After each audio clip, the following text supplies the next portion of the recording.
Hello. Good afternoon, everyone. Am I Afternoon, audible? ma'am. Afternoon. Still we have 2 minutes, so we'll start at 2 p.m., right? Yeah, sure. Yeah. Just for 2 minutes, then we will start the session. Thank you. Sure, sir.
Hello. Good afternoon to everyone, and I welcome you all in the second session of day one.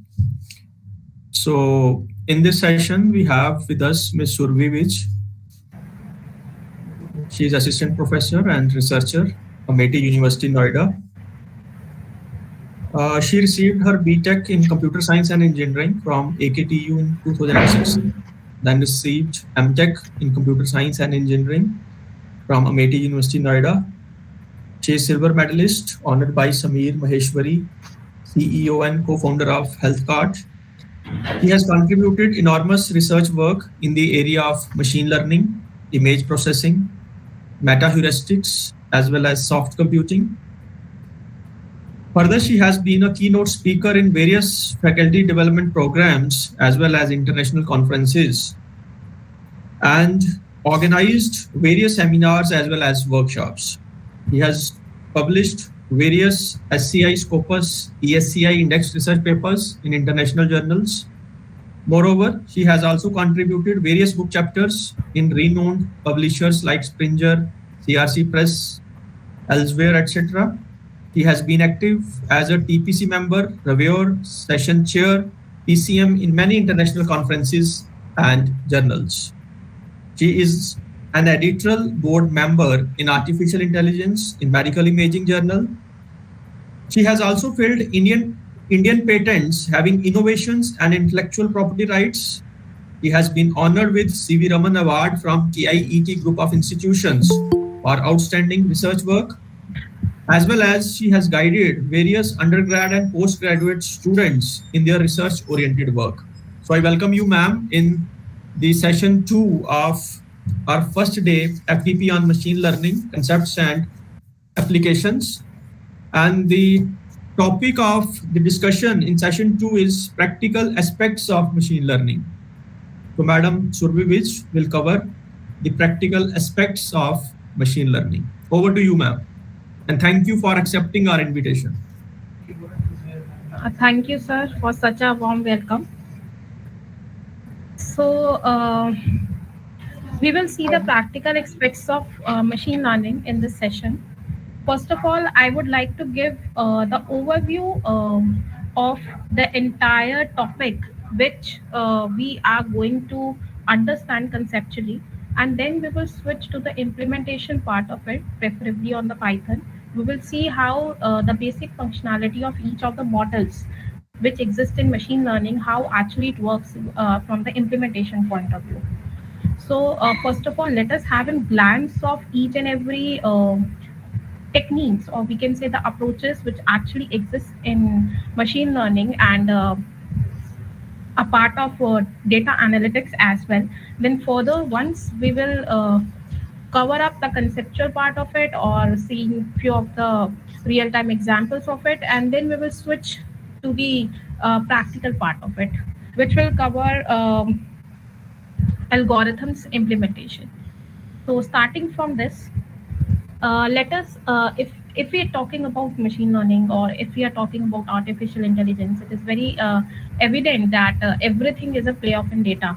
And when we talk about data, it is basically connected with data analytics. It is very important for us to understand how to manage the huge crunch of data, because now right now in an industry or in a market, it is a role of in data which has been played. And with the data itself, uh, we are with the help of data, these techniques come into to handle those stuff and taking this part into the automation world. So if we talk about data analytics, basically it is a process we know of in exploring or of analyzing the large data sets in order to find the various hidden patterns or unseen patterns. So data analytics basically helping out the organization in various strategics value, various marketing strategies value as well, and also it is helping um, or providing a platform to reduce the complexity of in multiple vendors. So it is very important to understand how the data analytics is helping the various organizations. So basically, it help us to determine the different kind of patterns from the large data set, and also to discover the correlations between the different attributes. And further, once the attributes has been determined, it helps to derive the valuable insights so that certain business predictions can be done. Again, if certain business prediction can be done as per the market demand, then this is something which is going us to help. And this analysis is basically we can understand the systematic computation of in data or the statistics. So it has various usage. It can be in improving the customer integration. It can be in the supply chain efficiencies. It can be in the detect and mitigate the frauds. So this data analytics is basically helping us to discover the lot of patterns. Further, once we are talking about this data analytics and the data, so we should know the various different categories of it. Now, if I talk about descriptive analytics, it is very simple to understand. Descriptive analytics is a field that deals with what actually happened. So, can anyone tell me the example where the descriptive analytics is basically used?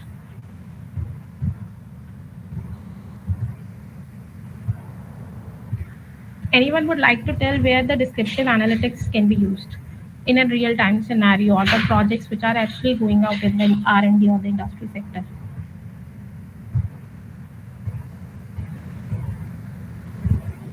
Uh, be- uh, so, yes, anybody will answer it.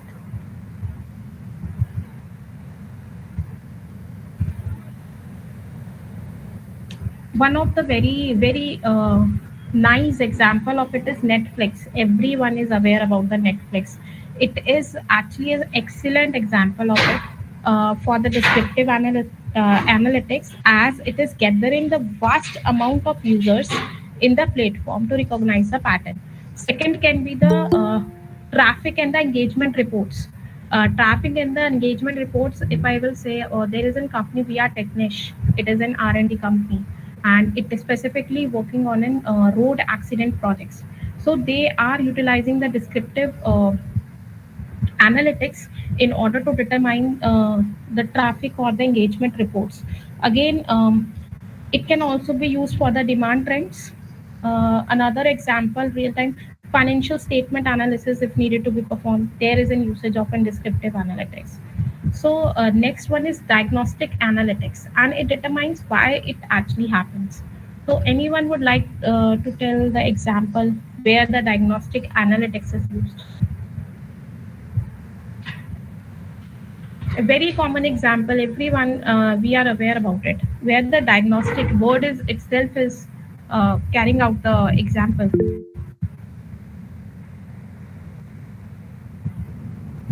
Anyone would like to tell it? Someone has raised hand. Nilesh Sahuji. Hello, ma'am. Yes, sir. I belong to mechanical engineering. So, in the gear fault detection, we can use this. If we able to identify the fault, like misalignment, bearing. Yes, absolutely, absolutely. So, Fault detection. yeah, fault. In order to determine, yeah, Yeah. So, absolutely, it can be used there. yeah. Very nice, sir. Further, it can be used in analyzing very common customer behavior. There, the diagnostic analytics can be used. Further, the medical field, where we are using a lot of images in order to determine uh, or observing the certain of a type of patterns in the CT scans, MRI images, where their diagnostic analytics are actually being used. Now, coming to the next part, predictive analytics. When we talk about predictive analytics, it depicts or it provides what will actually happen. So, predictive analytics, it can be used for the weather forecast. In medical itself, it can be used for the disease prediction, whether the person is suffering at an initial stage. If I tell you the real example, there are a lot of DST project calls these days on histopathological images. So histopathological images are the part of in medical science, and there is a real-time work which already have been done on histopathological images deployed in the path labs, where they determine uh, where, at an initial stage before the biopsy, that person is actually on which stage of an cancer it is suffering from it or not, so that biopsy can be avoided or it can be done at a very initial stage in order to gather more and more information. So there, for the microscopic examination of the cells, there it can be used. It can be used in the case of in sports. It is very in field these days that there is a lot of predictive analysis of in gaming. In and gaming field is going on in collaborations with various technologies. Now, if we talk about the prescriptive analytics, that is the last one. It determines how can we make it happen. So, very clear example of it, if I talk about prescriptive analysis, is email automation.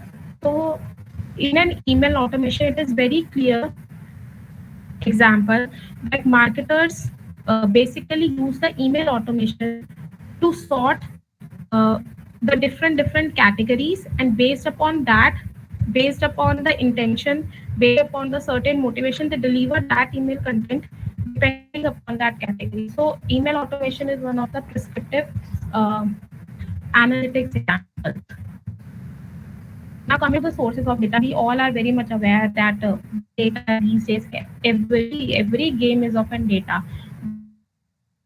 One who is providing a lot of data via WhatsApp, while using Instagram, while using Facebook. Actually, we are slave of data these days, and data is something which is deriving us to perform the certain task. We are getting if we talk about sources of data, there are n number: social interaction, electronic files, broadcasting, and etc.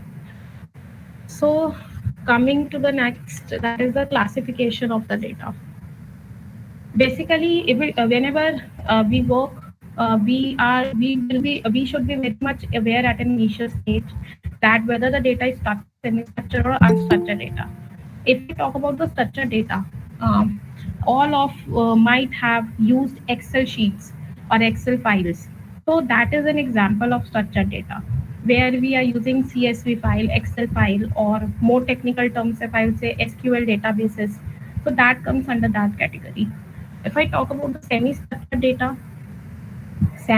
data has certain, you can say, level of consistency, but within certain defined characteristics. Examples, uh, In a layman language, if I tell you, it is zipped files. Everyone knows the zip file which we create. So it is an example of semi-structured data.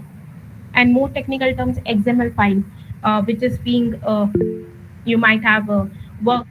XML file, it is an example of semi-structured data. Now, if I talk about unstructured data, they have no predefined organizations. So, example of unstructured data are audio files, then surveillance data, media files, etc. So, these are the three classification, or we can say broader categories of a data, which is being uh, categorized into structured, semi-structured, or unstructured. Now coming to the data mining basically there are a number of stages. If we talk about certain kind of a project we are applying for or creating for, very crucial, very important stage is to identify the problem statement. Once we identify the problem statement, on the basis of that we determine from where the sources of data could be collected, or via funded agencies, or it is available on free source repository or not, depending upon the problem statement. Or then we determine, once the data is being gathered, we will improvise the data, normalize the data. In the stage 4, we will see whichever how the data could be splitted. Now again we will see which model is perfectly fitting the data, and we deploy it accordingly. So this already we have, I have told you that it is encouraging, this particular field of data analytics or machine learning is basically encouraging for or helping us to make more appropriate decisions at a very initial stage, or to provide the optimized solutions. Further, we can say that it has a certain kind of a life cycle. So first is discovery phase, then there is a data preparation phase, then there is a model planning phase, model building phase, communicate, and then the last one is operationalize phase. If I talk about the discovery phase, it in very initial stage, basically in this we frame the problem, or we formulate the hypothesis, and we identify the data sources. So in a discovery phase, we basically formulate the problem and the respective hypothesis which is there in the initial stage, along with the data sources. Then in the phase 2 data preparation, we extract the data, we transform the data and load the data, which is in short form is also very popular term ELT, which is used in the industry. In an industry, usually people there are different set of a team which works on a data preparation. So they use the word ELT, and there is a sandbox over it where this ELT task, that is extract, transform, load, actually works. And there are certain set of tools where the data preparation takes place. It can be SQL, it can be Hadoop, it can be applying miner, map reduce, etc. And if I talk about the visualization, then there is Tableau, there is R, common tool Spotfire, where the visualization of these data preparation stage actually happens. Now the next one is model planning. If I talk about model planning, here we determine the techniques, we determine the workflow of the different methods.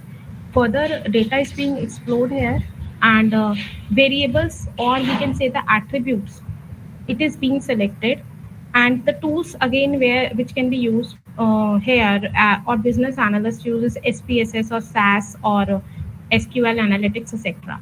Further, if I talk about model building stage, in a model building stage, basically we develop the data set for the training and testing purpose, and we create the environment where you can build the models and the workflow.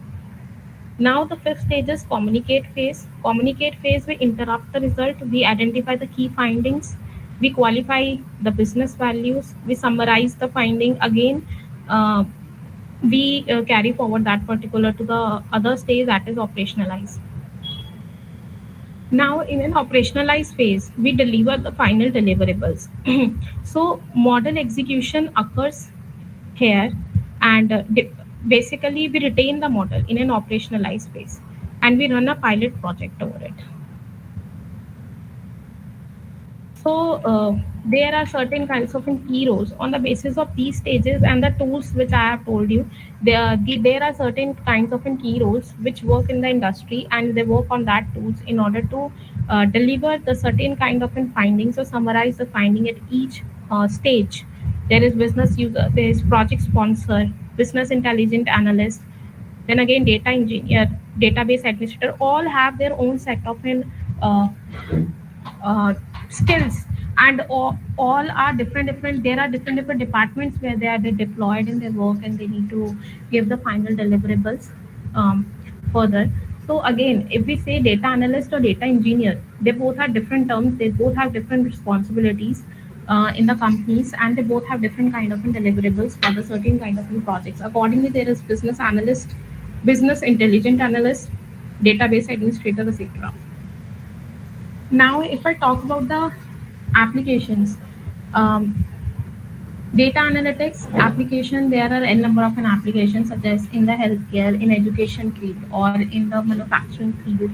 Again, for the weather forecast, or in the transportation industry, in determining the road accidents, in the medical field, again, banking sector, communication media sector, or the in the entertainment sector, or in finance sector, it plays these days important roles. There is a profile known as risk analyst.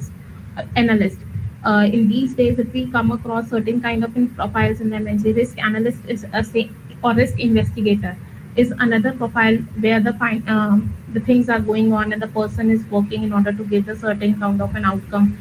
Then there is a customer segmentation where this data analytics is working. These are the fields which we are still not aware where it is being used, but these are the growing field where industries are actually working on.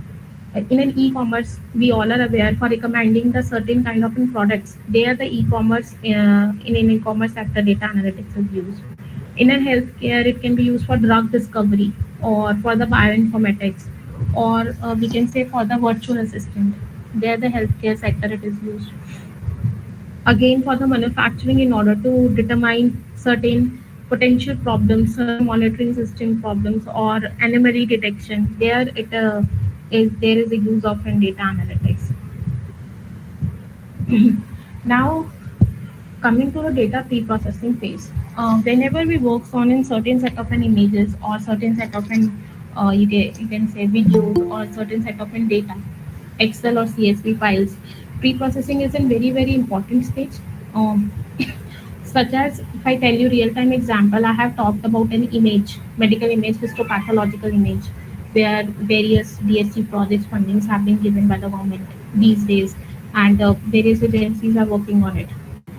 So there is very important stage in a histopathological image, which is known as color normalization. Color normalization is a very initial stage which is related with the pre-processing task, and it works on color normalization.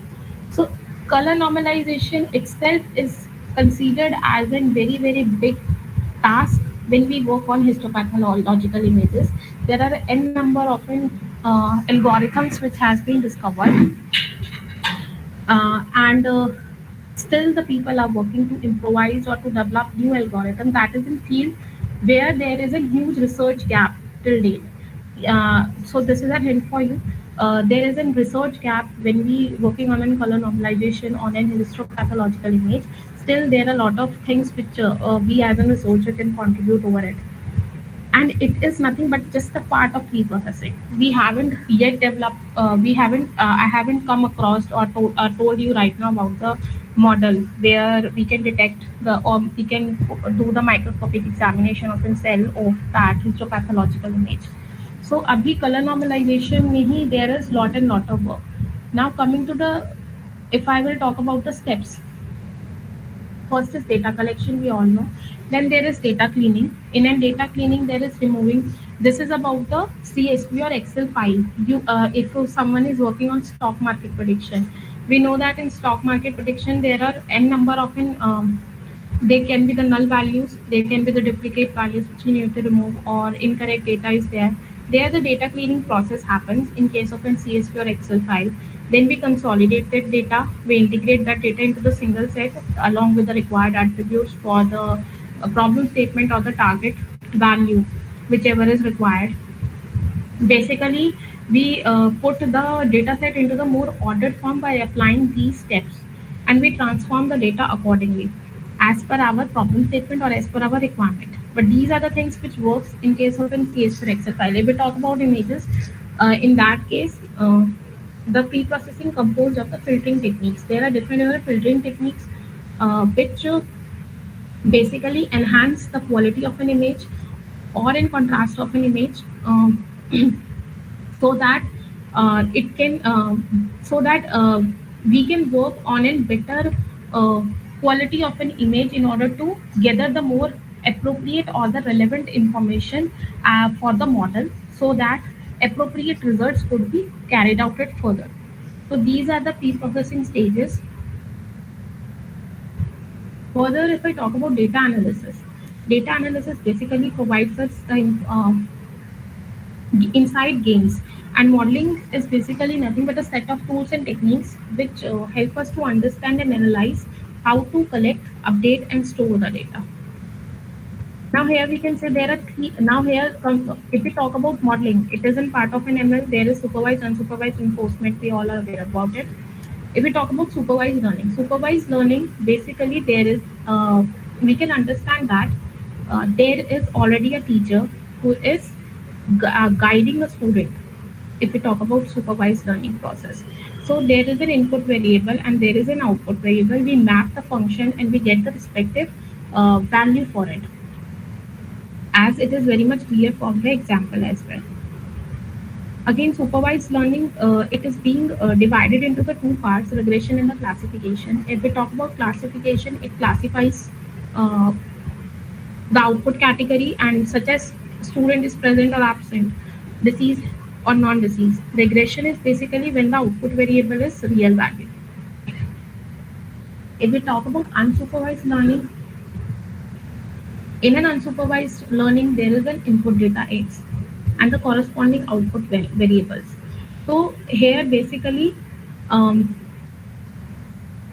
it is a model which is underlying the structure or distribution of the data is done in order to learn more about the data. So there is in raw data and then the model is trained and the respective output is being done. There is no teacher in order to guide, or uh, the output is unknown basically. So in case of unsupervised, input and output is known. Here the output is not known and accordingly the model is being trained and we get the respective uh, output.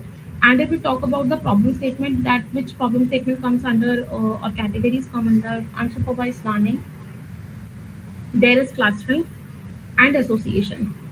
So in case of in clustering, we discovers the group. Basically, grouping is being performed when we talk about clusters. And in case of an association, we determine the relationship between the variables, and they on the basis of relationship,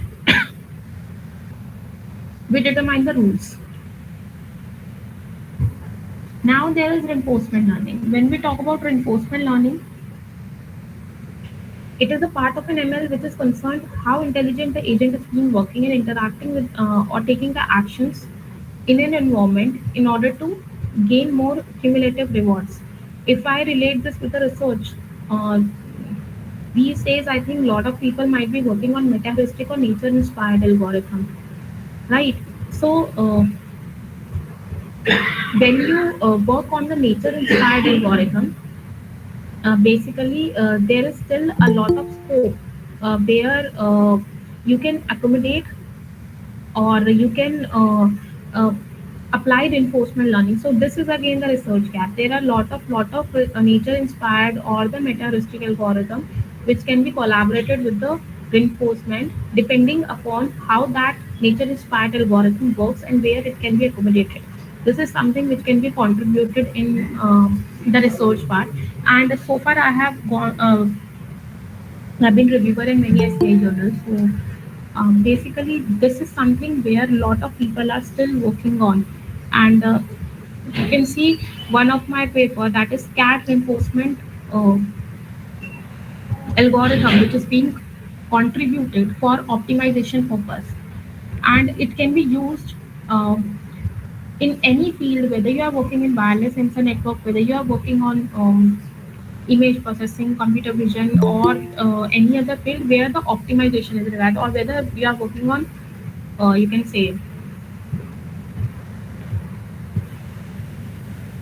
in case of an image processing, computer vision, wireless sensor network. So robotics, where robots needs to find the optimal path. So these reinforcement techniques can be deployed. Basically, here reinforcement technique helps us to take the action as per the environment, and cumulative rewards has been given to it. Now, if I talk about the classification or clustering process, so there is support vector machine, there is artificial neural network, there is K-means clustering, decision tree, and Bayesian classification. So coming to the first, that is the support vector machine. You all might have listened SVM, who are from CSE background, but those who are not, they should know that it is basically based on the statistical learning theory. So if I talk about statistical learning theory, it is a framework for the ML, drawing from the field of mathematical foundations basically. And this theory is basically dealing with the problem of determining the predictive functions on the data. So further, it is a supervised learning model where there is an detection of an hyperplanes. If I talk about the hyperplanes, hyperplane is nothing. In layman language, I can say it is a decision boundary. Decision boundary is something you can understand uh, in a way that very layman example I'll give you. There is a class of students, right? And we usually divide the student for our labs in batches, A1 batch and A2 batch. So if I talk about the decision boundary, suppose there are 60 students in my class. Out of 60 students, 1 to 30 roll number students is being bifurcated into an A1 batch, and 31 to 60 students is being bifurcated into the A2 batch. So the decision boundary is drawn between 31 and 30, right? So this decision boundary is basically bifurcating A1 and A2 batch. This is known as hyperplane. And the nearest elements to that decision boundary, such as 30 and 31, they are the support vectors. So 30 and 31 row numbers are nothing but the support vectors which is used, and they are nearest to the decision boundary. So SVM is basically, we can say, supervised ML model that uses a classification algorithm for two group classification. And goal of basically SVM is to train the model that assign new unseen objects into a particular category. And they also, we can say, analyzes the large amount of data to identify patterns from that. And further, we can see that thumb rule of SVM is nothing. Basic thing is to understand is to find the right hyperplane or the decision boundary. Right hyperplane or the decision boundary की जब हम बात करते हैं, there is a case which is known as linearly separable case for in binary sets.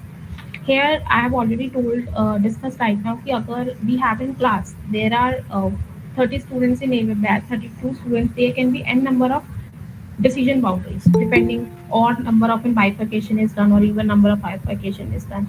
And in a binary set problem, we determine the hyperplane or the decision boundary appropriately, and we choose which one is right depending upon basically this distance expression. In this distance expression which is being shown here, such as in our class 12, we already have determined that to find out the distance of a point from a line. So same mathematical concept is used in case of a support vector machine. Here we do nothing, but see ML, if I talk about ML, personally it is a very easy thing to learn in ML because it is entirely based upon the concept of mathematics which we have studied in our 12th or 11th. Now if I come up here about the support vector machine, the key point which is being applied in support vector machine is to find out the distance of a point from a line. Line is the decision boundary, distance point are the support vectors, and these support vectors will be varying from application to application on which we are working. And accordingly, we determine the basically margin of separations, optimal hyperplane concepts. These are the few of the technical terms which are used in case of an SVM. If we talk about D plus and the D minus, which is being written here. Here D plus is the shortest distance to the closest positive points over a line. And D minus are the shortest distance that is closest to the negative points. And the margin is being separating both the D plus and D minus. So if I talk about this particular line, and our goal is to maximize the margin. Margin is where, if I talk about, this is in margin. This is in margin. So goal is to maximize this particular margin from the support vectors. Now, if I talk about this particular line, this means that all the data point is at least at a distance 1 from the hyperplane following the constraint. So here, if I find out the distance between H and H, 1 plus, so distance is being find out from a point to a line. The basic formula which is being used is, if suppose if we have line x naught plus y naught plus c, and there is a point, and we need to determine the distance, we use the formula ax naught plus by naught plus c divided by square root of a square plus b square in our 11th and 12th. So same concept is being used here. There is a point and there is a line. We just apply the formula and we determine that the maximum distance which can occur is 2 by weight factor. Now this is the case with something I have discussed for a linear case. That is the linear separation. What is non-linear separable? Non-linear separable case, how it could be handled. For the non-linear separable case, there are few kind of kernels which is being introduced. So if we understand properly about the non-linear separable case, suppose here are red points and here are the blue points. It can be easily separable from the previous things which we have seen to create a decision boundary between the 2 points. What if there are red points, again there are blue points, again there are green points, again it can be red color points, orange color point, or yellow color points. All the points are there in a line. Now in that case, it will be too much difficult or hard or impossible for us to do a decision boundary by binary classification, because if we have multiple categories or multiple rows over a line, how can we determine the decision boundary? For that case, there is a concept of nonlinear SVM usage or the kernel usage. Basically, what kernel does is it convert this particular line to a higher dimensional space. For a higher dimensional space, accordingly determine the decision boundary. As you can see here, for the red and the blue points, the decision boundary is being drawn by converting into the higher dimension. Now again, I am saying it is very easy mathematical concept which we use in 12th is being used here. That is the decision boundary that is converted into the polynomial, converted into the binomial, again converted into the another degree of form, higher dimension accordingly, in order to distribute the blue, red, or green, or whatever dots are present in the dimensional space in order to determine the decision boundary. So if I talk about the kernels, these are the kernels having the specific functions which is used, and specific kind of libraries which I use, specific kind of models, and again parameters which I use. So they are set up in mathematical functions which is deployed, and accordingly the decision boundary is created. It can be linear kernel, it can be nonlinear, it can be polynomial, it can be gradient basis, it can be sigmoidal, etc. Further, you can understand it is nothing but the inner product of 2 points in a suitable feature dimensional space which is used. For every linear kernel, there is a function which is applied on a set of a problem in order to determine the decision boundary of the hyperplane, as you can see in the diagram as well. that these functions is being applied in order to get the final hyperplane. Again, SVM, it can be used in the various application. It can be used in machine learning, time series analysis, regression, anomaly detection, classification, and many more. If I talk about artificial neural network, basically it is composed of the different layers. There can be input layer, hidden layers, and the output layers, which is used. So here, if I talk about neuron is a mathematical function which is modeled on the working of a biological neuron. There are input which are summed and passed through a certain kind of an activation function in order to get the output. So we can understand it is a mathematical model in order to discover a certain kind of an patterns. For to understand, let us understand what is perceptron.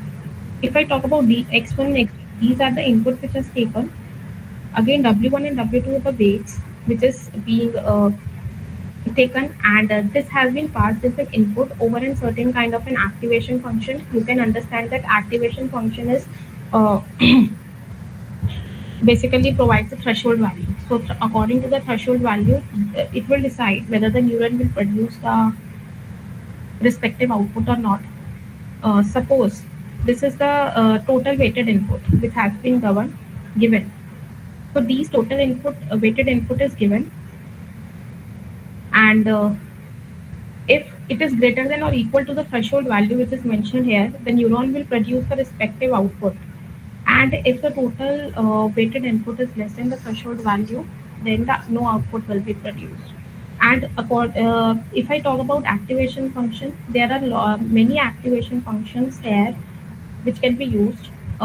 There can be identity activation function. Again, there is relay activation function. A lot of activation functions are there, which is used depending upon the problem requirement. Now, when there is a feed-forward network and backpropagation, two categories are there. In a feed-forward neural network, basically, each perceptron is in one layer and it is connected to another layer in a feed-forward manner. So, if I talk about, there are three layers again: input layer in the and hidden layer and the output layer. And accordingly, the problem statement is being handled. Number of neurons is passed, specific parameters are passed, and output is received. Loss error is being determined. Accuracy or the sensitivity specificity of the model is understood. If I talk about the backpropagation neural network, backpropagation neural network basically here actually depending upon determine first there is input layer, from it passes to the hidden layer, then to the output layer, then determining the difference between certain values. Again, it is being backpropagated, and the weight is get updated via gradient descent or the delta rules, which is used here when we talk about the backpropagation. And the respective output is generated accordingly by the updation of weight. So when I talk about backpropagation, it is a method of, we can understand, fine-tuning the weights of a neural net based upon the error rate which is obtained in the previous iteration, or we can say previous epoch. So suppose for a given set of a training input-output pair, this algorithm provides a procedure for changing the weights in backpropagation to classify the given inputs correctly. So the basic concept for the weight update algorithm, which is used here in case of a backpropagation, it can be a gradient descent method, or in it can be the delta rule as well. Further, in case of a backpropagation, as I already discussed the entire points in the previous diagram, there is a fine tuning of weights which is being performed, and gradient descent is being applied through the space of a neural net, and accordingly each iteration is at each iteration updation take place. So there are certain kind of an application of AML. It can be used in robotics, intelligent control systems, in signal processing, intelligent export system, in medicines, etc.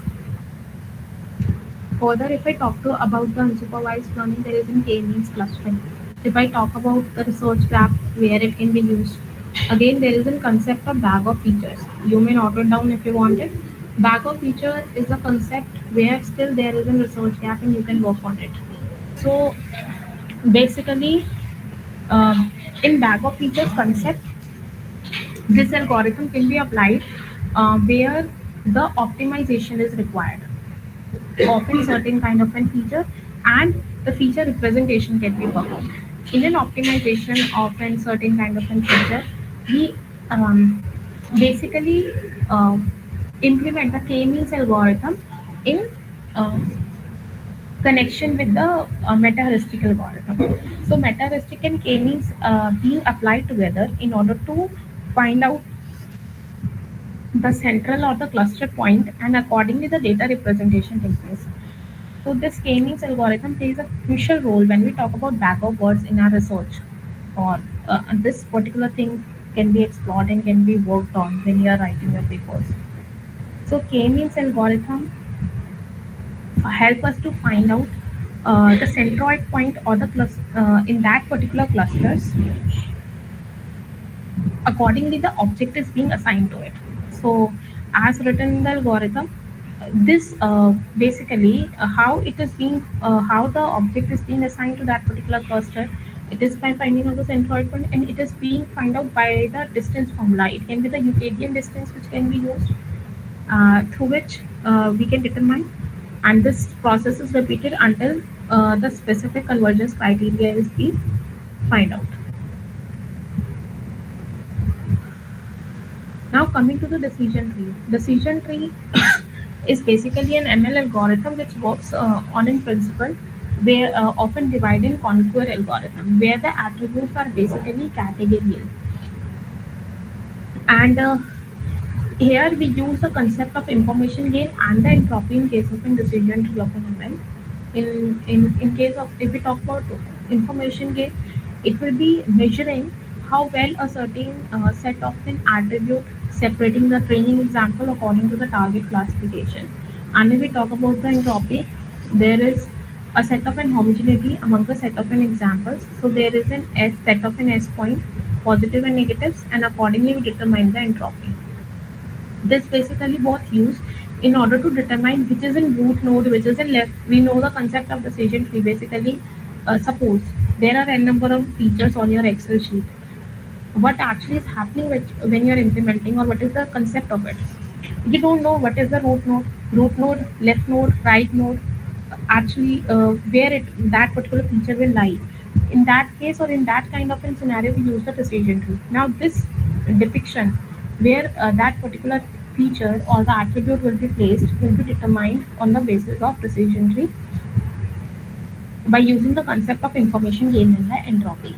So it helps us to identify the dependent or the independent or the correlated attributes and their relationship between them. And accordingly, we connect the attributes depending upon their dependencies or interdependencies. And this dependency or interdependency is being determined uh, with the help of information gain and the entropy concept in case of a decision tree. Now coming to the Bayesian classification, if I talk about the Bayesian classification, the term itself is saying that it is based upon the Bayes theorem. And if we recall background details of a mathematics, Bayes theorem is nothing but a something which is based upon the probabilistic approach. So entirely it is based upon the probabilistic approach, and we determine the or we predict the target variable or the target value for the particular set of an data set accordingly with the help of an various we can say algorithm. One of the best algorithm which is used is naive-Bayes algorithm, where there is a concept of maximum posterior probability, or the Bayes theorem is being used in order to find out uh, the classification or this particular um, problem. Now, uh, whichever algorithm we have seen here, that is support vector machine, ANN, k-means clustering, decision tree, or we can say Bayesian classification. We have an overview of it. We can now see the implementation part for it. Now it will be easy for you to understand how it is being implemented. Let me share the screen just a second.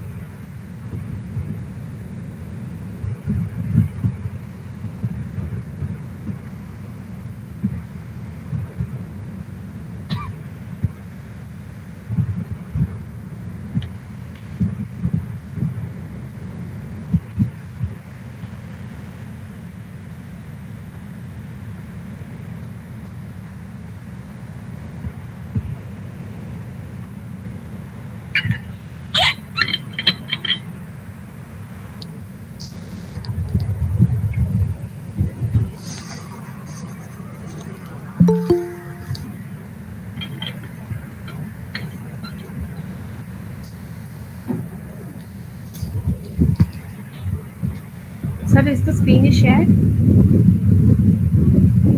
Yes, ma'am. It's visible. Okay.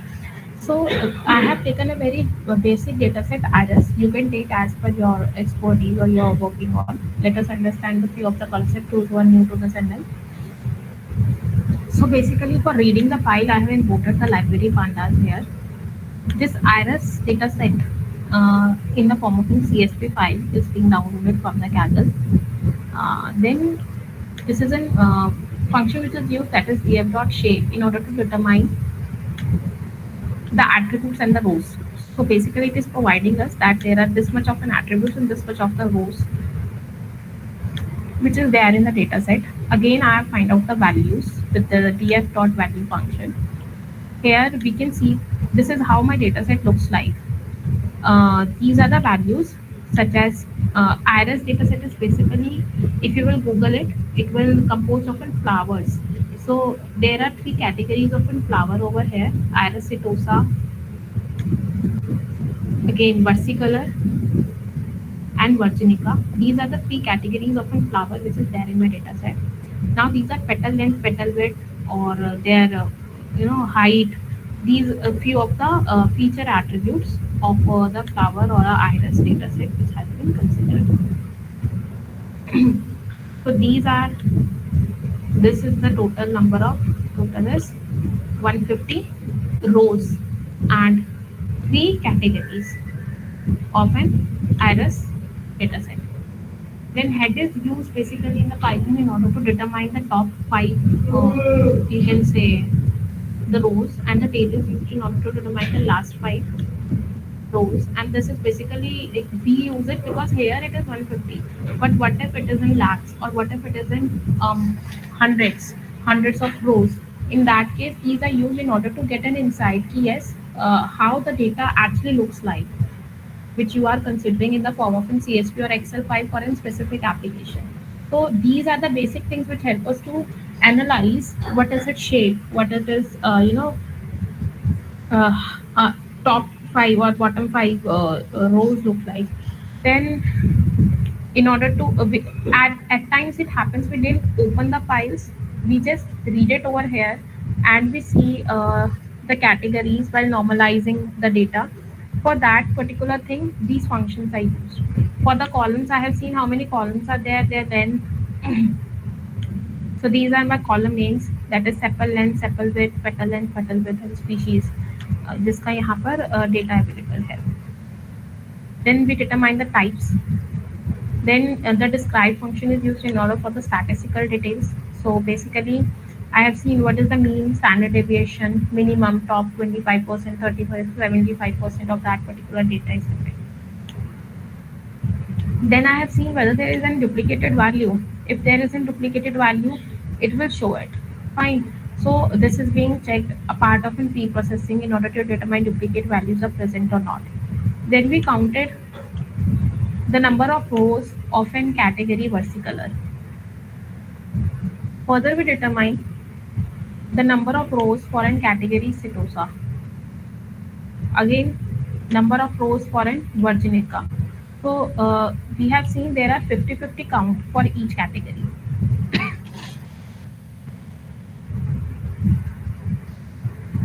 Further, we have seen whether the null values is present or not among that particular axis. If it will be present, it will be show that here it is not present. So these are all steps part of in pre-processing which we have seen recently in a slide. The pre-processing is being required. There are five different steps we have seen. That transformation we are applying, we are removing the null values, or we are checking whether duplicate rows is available or not. If it is available, we will remove it. Further, there is the part which is known as visualization. So here, Matplot library is being used and it is imported along with the Seaborn, which helps us to um, visualize the data. So here basically, here we can see with the help of a visualization, here basically why I'm telling visualization is here the data set is small. We have used 150 rows. What if there is again hundreds of rows? You can a human can best understand via a statistical analysis or a exploration or a visualization of that particular data set.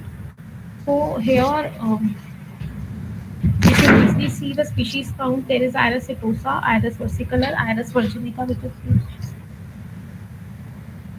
and their visualization. Again, there is another scatter plot is another kind of a visualization which is used in order to get an insight about the data. And here sepal length and sepal width are the two fields for which we have drawn the scatter plot in order to determine how much scattered it is, how much here we can determine how much relevant these four particular attributes are interconnected with each other. And further again we have plotted the scatter plot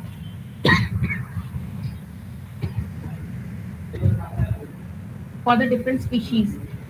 We can see that if we will observe it carefully, that Arosetosa is being depicted with a blue dot, versicolor is depicted with a red dot, and Virginica with a green dot.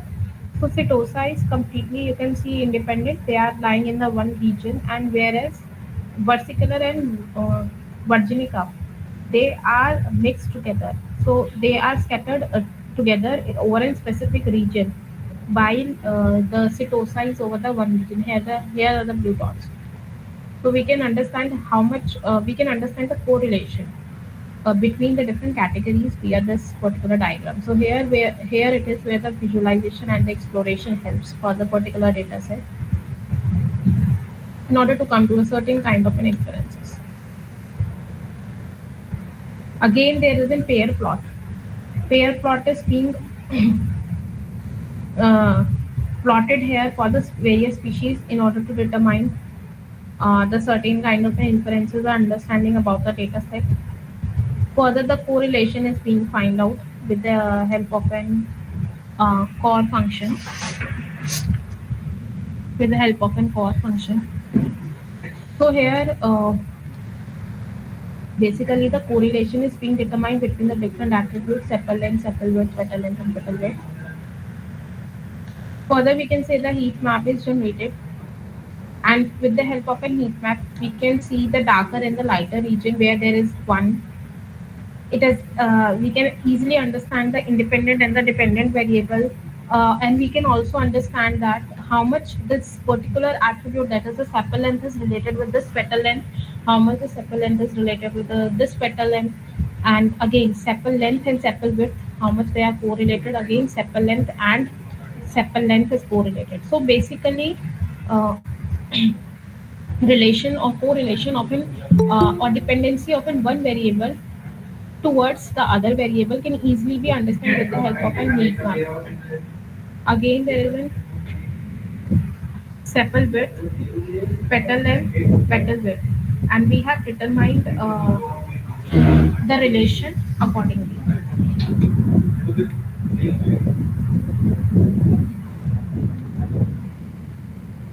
Coming further, basically histogram is being plotted here, and this is very important thing as when we are using the concept, as I told you, bag of features.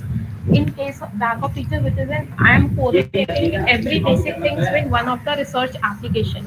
So when I talk about bag of features, in bag of features, just a second.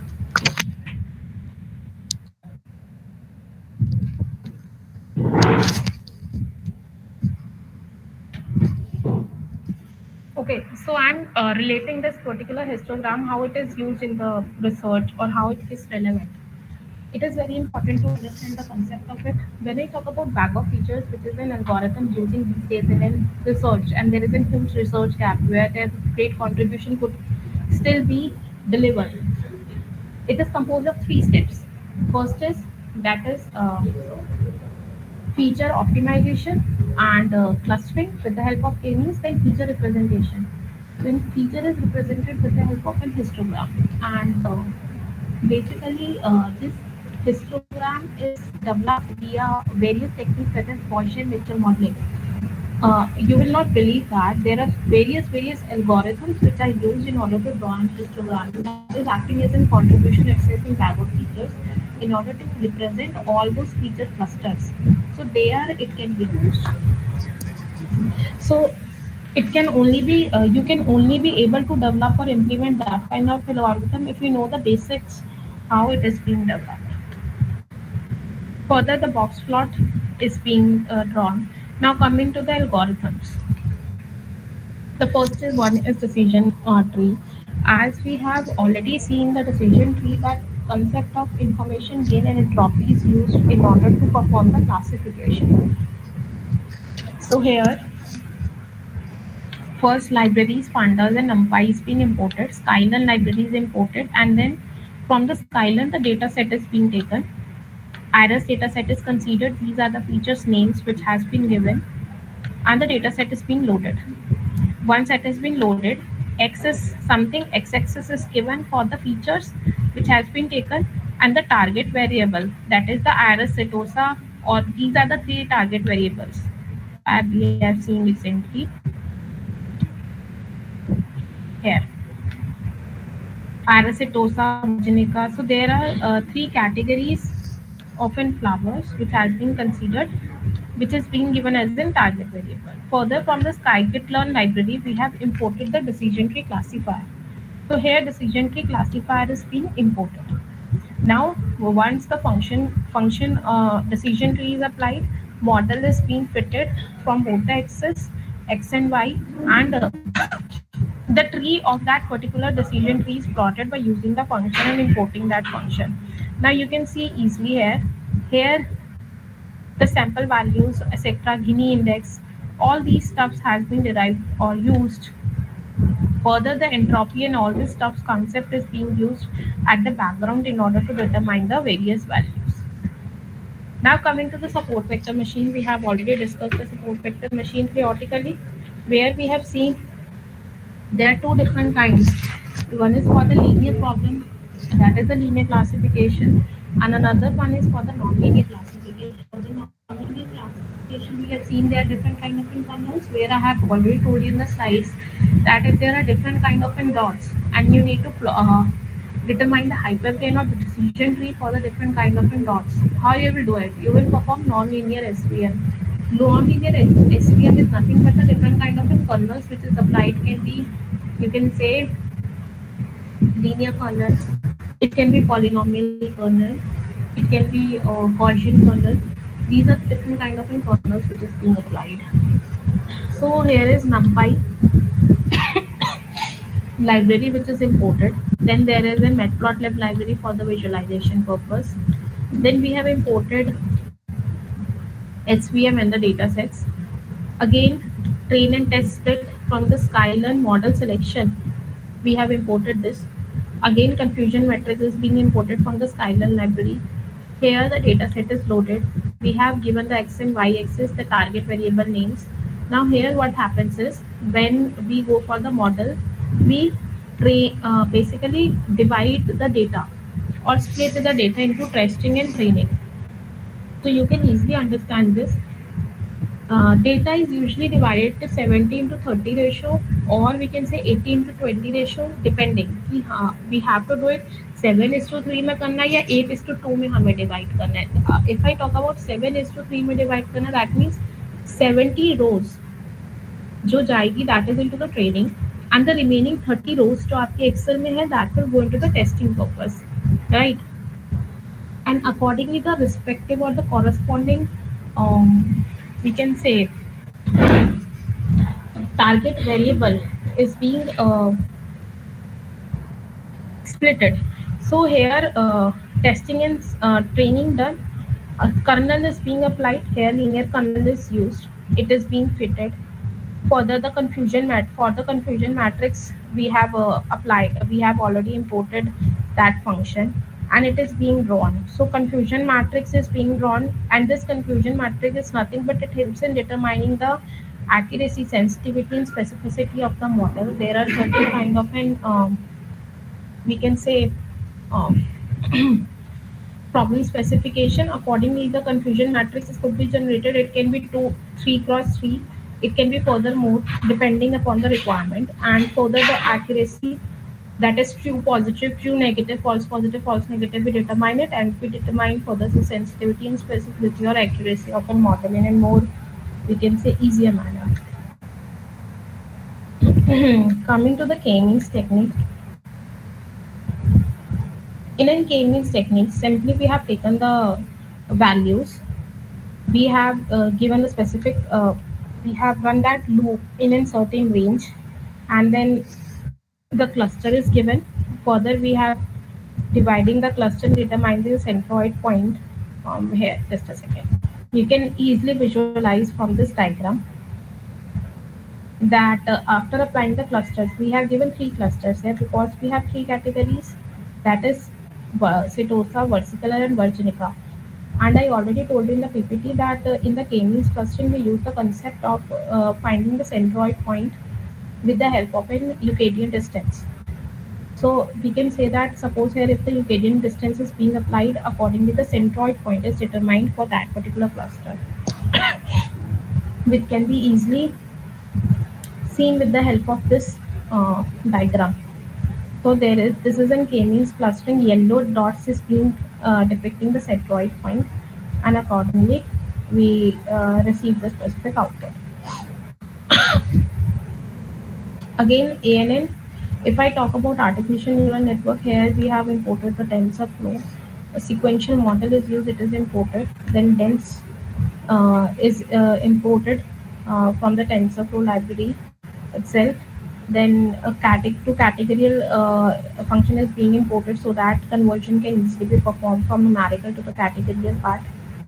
And training and testing is being done in the 7:3 ratio for a model.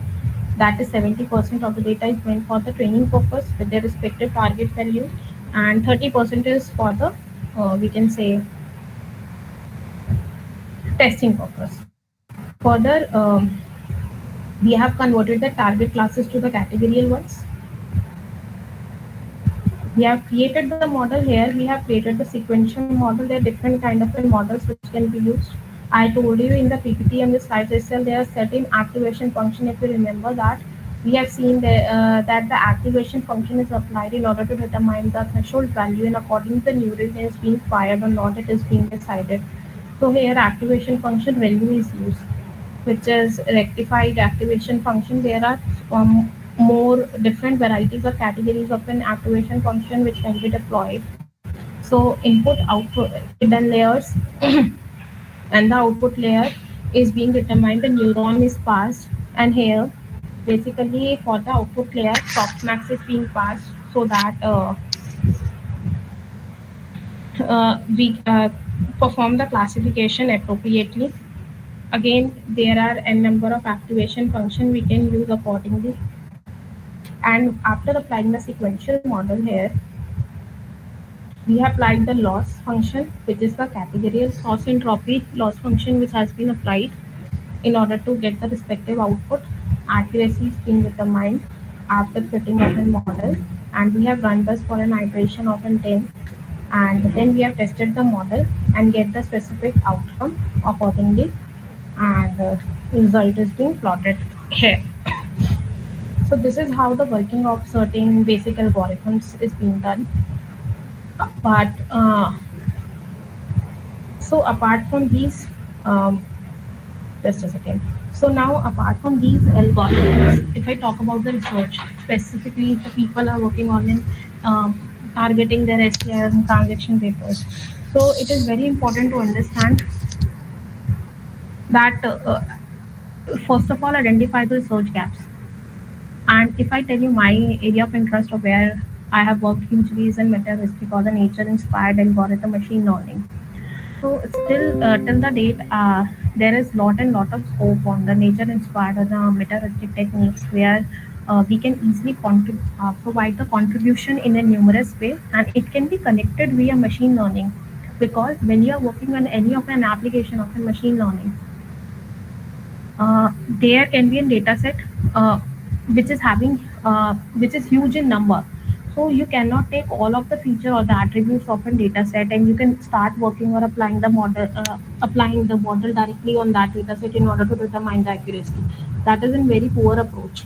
So obviously you need to optimize the model or you need to optimize your features. Then you have to take the features into that model and determine the results. For that purpose, um, materialistic techniques are used.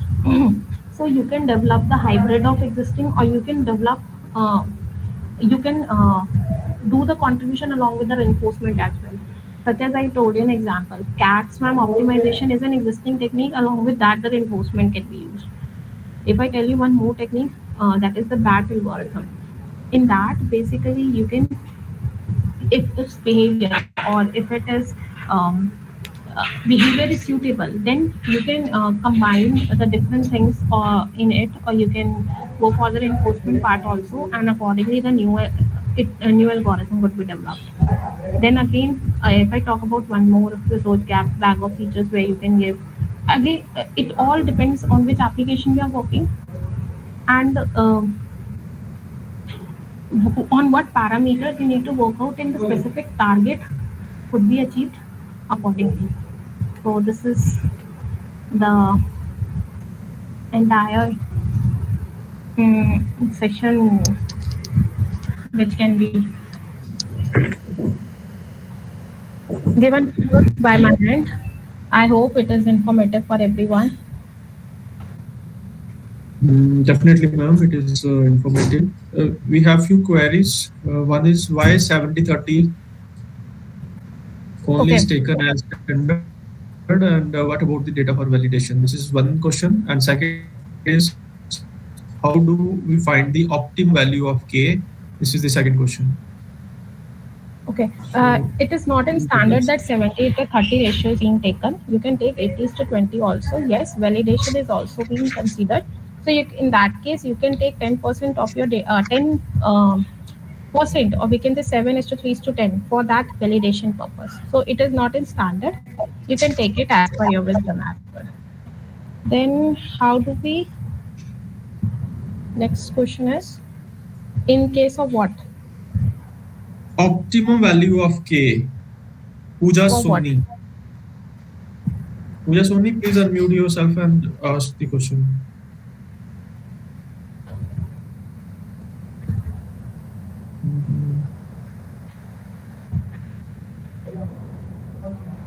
Again, okay, so far I understood your question.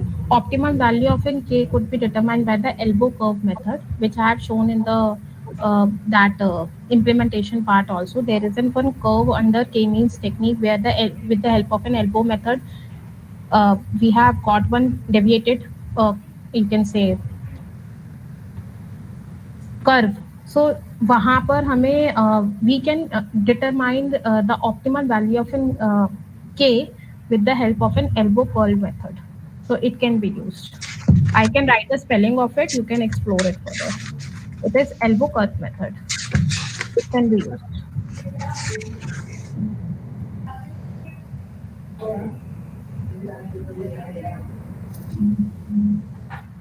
So I'll share the content also, sir, with you. Yes, ma'am. Thank you. Someone Thank you, are sir. asking for the content. Yes. Okay. Thank you, everyone. Thank you so much, sir, for your kind welcome. Thank you, ma'am. Thank you so much for joining us and for sparing your valuable time. Thank you so much, ma'am. Okay. Okay. So, dear participants, this is the end of today's sessions. So tomorrow again we have a session at 11 a.m. and then the second session will be at 2 p.m. So I will share all the information regarding the sessions in the WhatsApp group. So all of you are requested to be in the WhatsApp group, and everything that is related to the FDP shall be shared in the same group. Thank you so much. I have already shared the feedback link, that is the attendance link, in the Gmeet as well as in the YouTube channel. Thank you so much for joining us. This is the end of first day of FDP on machine learning concepts and applications. Thanks a lot.